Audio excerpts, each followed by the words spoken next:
Bonjour à toutes et tous. J'aimerais aborder ce soir un exercice que j'aime beaucoup, qui porte sur l'étoile à neutrons et qui a été posé à l'oral de Centrale il y a quelques années de ça, en filière MP je crois. C'est un exercice que j'aime beaucoup parce qu'en fait, de prime abord, on ne s'attend pas du tout à devoir utiliser les concepts et les points du cours qu'on va être amené à utiliser. Et c'est en cela que je le trouve vraiment intéressant parce qu'il est surprenant et il nous apprend beaucoup de choses et ça mêle beaucoup d'éléments, beaucoup de méthodes très utiles, très classiques qu'on va être amené à réutiliser dans d'autres exos. Et donc voilà, c'est pour ça que j'aimerais vous le présenter. Du coup, c'est un exercice qui porte sur l'étoile à neutrons. Alors le modèle que j'ai choisi, qu'on va étudier, il est assez simple. Donc je représente une étoile à neutrons comme une boule homogène de masse grand M et de rayon grand R, où le rayon, on va supposer qu'il est de l'ordre d'à peu près 5 km. Et la masse grand M, on va la prendre de l'ordre de la masse du Soleil. Donc c'est un objet céleste qui est vraiment très dense. Et du coup, voilà, on va être amené à utiliser cet objet en particulier. On va supposer aussi que l'étoile est composée d'un gaz quantique de n neutrons. Donc là, j'ai plein de neutrons. Là. J'en ai grand N. Et chaque neutron a une masse petit m.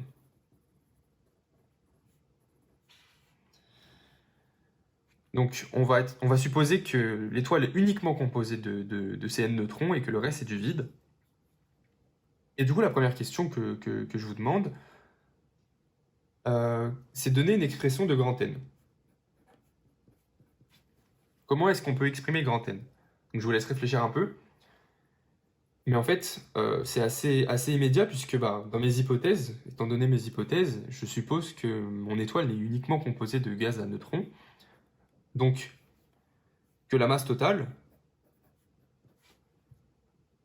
essentiellement, ça va être n fois la masse de chaque neutron. Bon, autrement dit, grand N, c'est le rapport des masses.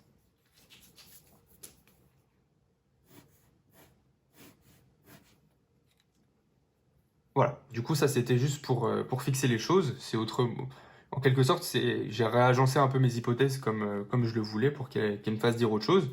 Du coup maintenant j'ai une expression du nombre de neutrons que j'ai dans mon étoile. Donc maintenant quelle va être la chose qu'on va étudier? L'idée, ça va être de démontrer que pour cet objet céleste, il existe un rayon d'équilibre. C'est-à-dire un rayon où essentiellement, l'étoile est à l'équilibre mécanique, c'est-à-dire elle ne bouge pas, elle est à l'équilibre. Alors, comment on va déterminer ce rayon est à l'équilibre et pourquoi il existe? En fait, essentiellement, il va y avoir deux énergies qui vont rentrer en jeu. La première énergie, ça va être l'énergie cinétique totale du gaz quantique. Par gaz quantique, j'entends le gaz de neutrons. Étant donné que ces neutrons ont une certaine impulsion, plutôt une certaine quantité de mouvement, une certaine vitesse, l'étoile, le gaz quantique, va avoir une énergie cinétique totale. Donc ça, c'est une première énergie qui va rentrer en jeu. Et la deuxième énergie, l'énergie de cohésion gravitationnelle. Alors qu'est-ce que c'est que ça? L'énergie de cohésion gravitationnelle, c'est étant donné une étoile de rayon grand R, de masse grand M, quelle énergie je dois fournir pour tout simplement briser l'étoile. Autrement dit, d'un point de vue équivalent, quelle est l'énergie nécessaire pour créer cette étoile, pour la constituer en ajoutant les unes sur les autres des petites couches de masse infinitésimale, d'épaisseur infinitésimale. C'est ça l'énergie de cohésion gravitationnelle. Et du coup, ces deux énergies vont rentrer en jeu et elles vont un peu se confronter. Et voilà, et en fait, l'énergie cinétique totale, elle va avoir tendance à, faire, du moins à étendre l'étoile, si j'ose dire, à faire grandir le rayon, puisque les neutrons, ils ont envie d'esparpiller à droite à gauche. Et l'énergie de cohésion gravitationnelle, elle va avoir tendance à maintenir tout le monde en place sous l'effet de la gravitation, tout simplement. Et du coup, on voit qu'il y a vraiment une confrontation entre ces deux énergies, et on va déterminer qu'il existe un rayon pour laquelle, un rayon pour lequel cette étoile va être à l'équilibre. Autrement dit, ces deux énergies vont réussir à se compenser. Alors, on va commencer par établir l'énergie cinétique totale. Alors pour ce faire, je vais supposer que mes neutrons, ils sont confinés dans un volume V sur grand N. Autrement dit, j'ai mon étoile. J'ai mon étoile à neutrons, et au sein de cette étoile, je vais supposer que mes neutrons restent confinés dans un volume V sur grand N.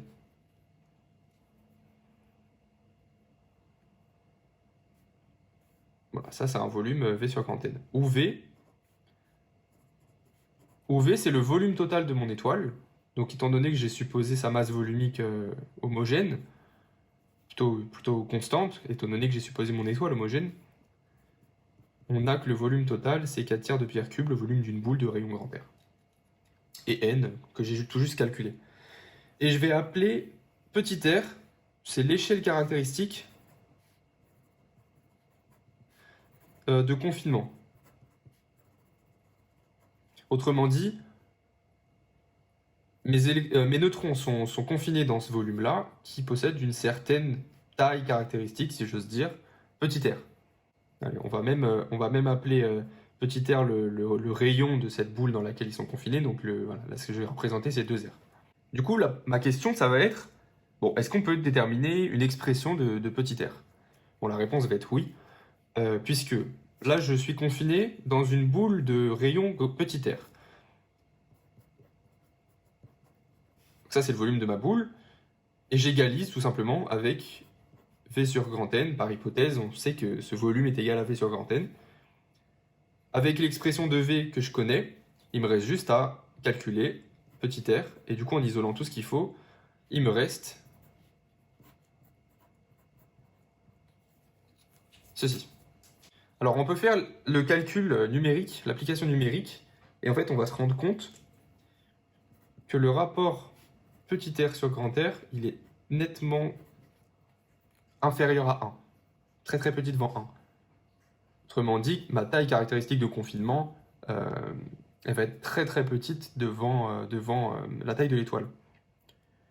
Ça va être intéressant à garder en tête, puisque maintenant, je vais me demander quel modèle je pourrais adopter, étant donné cette hypothèse que je fais, quel modèle je pourrais adopter pour déterminer l'énergie cinétique de mon gaz quantique. Alors là, je vous induis un peu sur la piste parce que c'est pas évident, normalement c'est guidé en oral. Là, j'essaye vraiment de vous montrer plutôt la physique qu'il y a derrière. L'idée, c'est, je suppose que mes neutrons sont confinés dans un certain volume, dans une certaine enceinte qui a une certaine taille caractéristique petit r.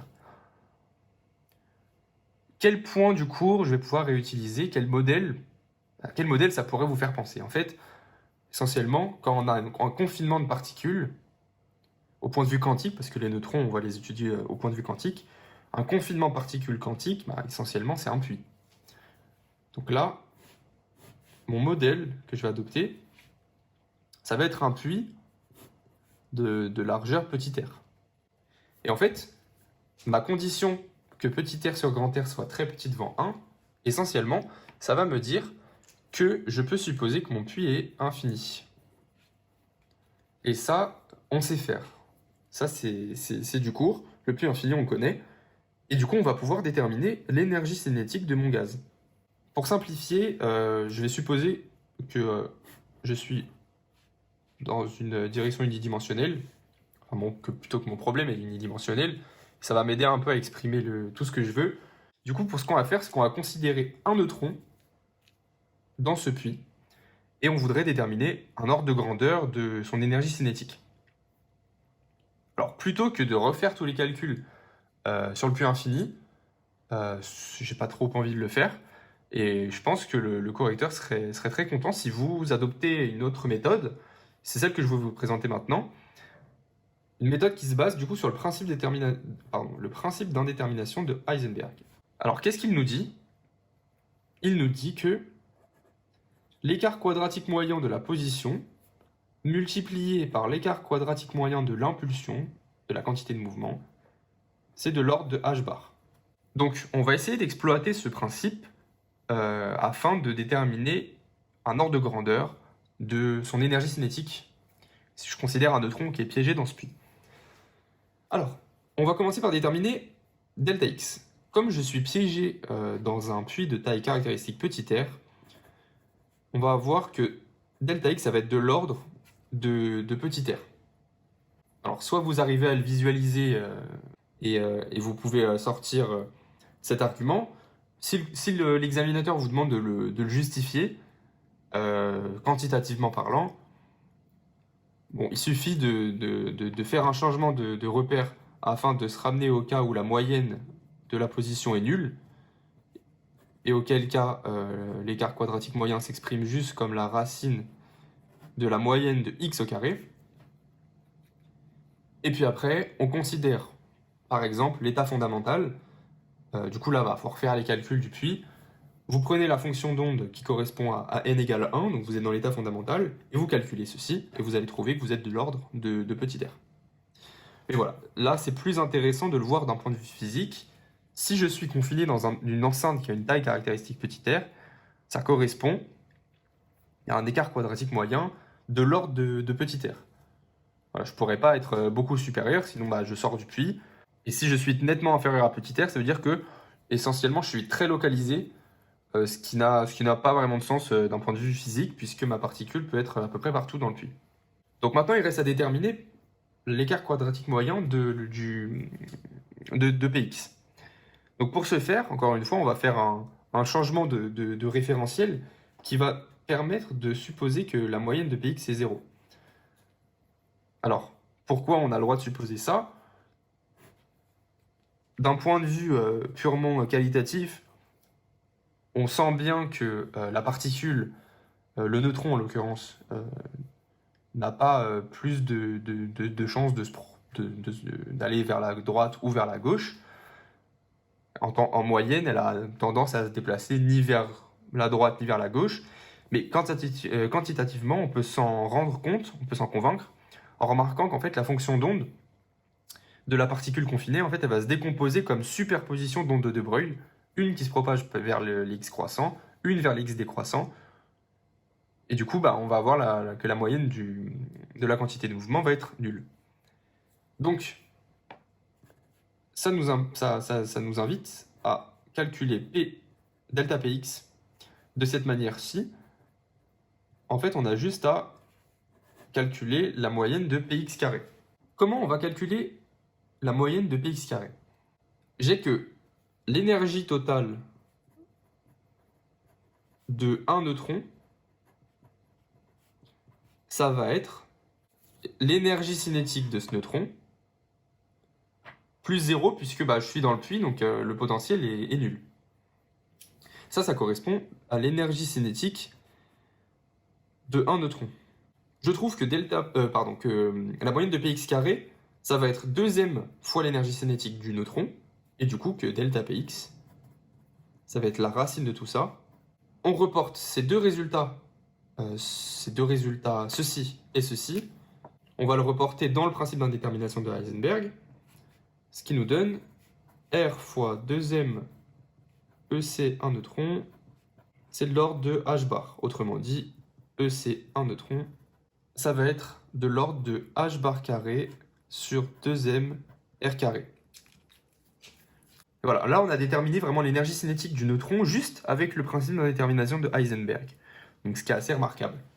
Et très rapide, très efficace. Bon, l'énergie cinétique totale, essentiellement, ça va être la somme de toutes les énergies, donc n fois l'énergie cinétique d'un neutron. Ça va être de l'ordre de n h bar carré sur 2m r carré. Or, petit r égale r sur n puissance 1 tiers. Donc, en remettant tout ça, on a que l'énergie cinétique totale, c'est à peu près de l'ordre de h bar carré n puissance 5 tiers sur 2m grand R carré. Voilà, comme ça on a déterminé l'énergie cinétique totale du gaz juste avec le principe d'indétermination de Heisenberg.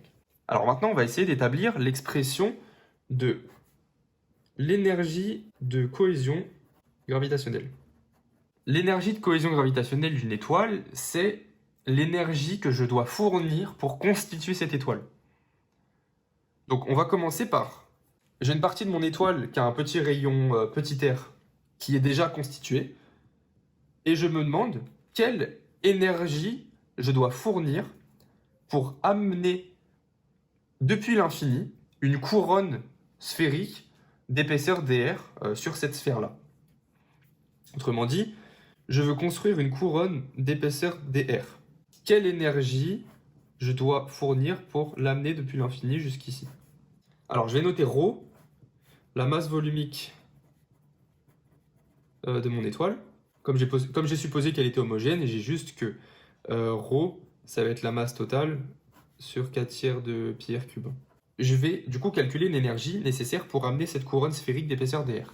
Je vais l'appeler delta E cohésion. Ça, c'est une petite énergie que je vais devoir amener pour construire cette épaisseur-là. Et essentiellement, on va en fait avoir que la boule de rayon petit r, elle crée déjà un champ gravitationnel qu'on connaît. Et en fait, ce qui va s'exprimer de cette manière suivante, ça va être du coup de moins g fois la masse de la boule de rayon petit r sur R. Ça, c'est le champ gravitationnel. C'est le champ gravitationnel créé par cette boule. Et moi, je veux amener une masse, la masse de cette couronne-là, depuis l'infini.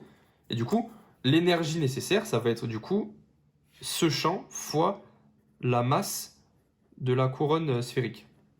Ça, c'est l'expression de l'énergie potentielle gravitationnelle que subit cette masse-là dans le champ créé par la boule de rayon petit r. Ça, on sait l'exprimer, c'est ρ fois 4 tiers de pi petit r cube. La petite masse, en fait, elle va avoir la masse volumique fois le volume de cette couronne sphérique. Alors, comment on le calcule? Essentiellement, comme on est d'un point de vue, là on considère des grandeurs infinitésimales, on va voir que le volume, ça va être la surface de cette sphère-là que j'étends pour constituer le volume. Ça va être 4 pi r carré fois dr. 4 pi r carré, c'est la surface de ma boule ici, plutôt de la sphère qui entoure la boule, fois dr, comme ça je passe de tout ça et je remplis tout l'espace entre r et r plus dr. Voilà, donc si vous injectez ces deux résultats-là dans l'expression de delta E cohésion, je vais avoir que delta E cohésion, ça va être égal à moins 16g ρ carré pi carré sur 3 R4 dr. Et maintenant, l'idée, ça va être d'intégrer cette énergie-là, puisque du coup, l'énergie de cohésion totale, ça va être l'énergie que je dois fournir pour créer toutes les petites couronnes, pour amener toutes les petites couronnes depuis 0 jusqu'à grand R. Donc ça va être l'intégrale de 0 à grand R de delta E cohésion de petit r. Ça va être l'intégrale de 0 à grand R de moins 16 g ρ carré pi carré sur 3 R4 dr. Ça, c'est une constante, je peux le sortir. Et il va me rester moins 16 g ρ carré pi carré sur 3. Et j'intègre R4 entre 0 et R, donc R5 sur 5. Or, ρ égale grand M sur 4 tiers de pi R cube. Et donc, en réinjectant ρ dans l'expression de E cohésion, j'obtiens finalement que E cohésion, c'est égal à moins 3 cinquièmes de Gm sur R carré. Ah, pardon, c'est pas homogène, forcément, de Gm carré sur R. Donc maintenant, une fois qu'on a ces deux énergies-là, on va pouvoir exprimer l'énergie totale de l'étoile. Ça va être donc l'énergie cinétique du gaz plus l'énergie de cohésion. Voilà l'expression de l'énergie totale de l'étoile. Et visuellement, on observe qu'il existe un rayon d'équilibre. Un rayon d'équilibre, c'est quoi? C'est un rayon pour lequel l'énergie totale est extrémale. En l'occurrence, ça va être ce rayon-là. Donc il suffit de résoudre l'équation DE total sur DR égale 0. Et du coup, je vous laisse faire les calculs, et après résolution, on obtient que le rayon à l'équilibre, c'est 5h bar carré sur 3G M puissance 8 tiers grand M puissance 1 tiers. Donc on a vu que il existe un rayon d'équilibre et on en a une expression. On peut même faire l'application numérique. Et on a que REC, c'est à peu près de l'ordre de 6 km. Donc c'était tout à fait cohérent avec l'hypothèse qu'on avait faite sur grand R, qui était de l'ordre à peu près de 5 km. Et finalement, on peut même calculer la masse volumique de l'étoile, puisque du coup, à l'équilibre, elle va valoir m sur 4 tiers de pi r ec cube. Et ça va être à peu près égal à 10 puissance moins 18 kg par mètre cube. Et en fait, on peut comparer notamment par exemple avec l'ordre de grandeur de la masse volumique d'un noyau atomique qui est de 10 puissance moins 17 kg par mètre cube. Et on remarque en fait qu'on en est très proche. Voilà, du coup c'est tout pour cet exercice. J'espère qu'il vous a plu autant qu'à moi et que vous avez appris des choses ou que vous avez revu des choses. Donc voilà, n'hésitez pas à le refaire, à le revoir. Il y a beaucoup d'éléments qui sont importants. Et voilà. Je vous souhaite une bonne soirée, une bonne continuation et puis à bientôt pour une nouvelle vidéo.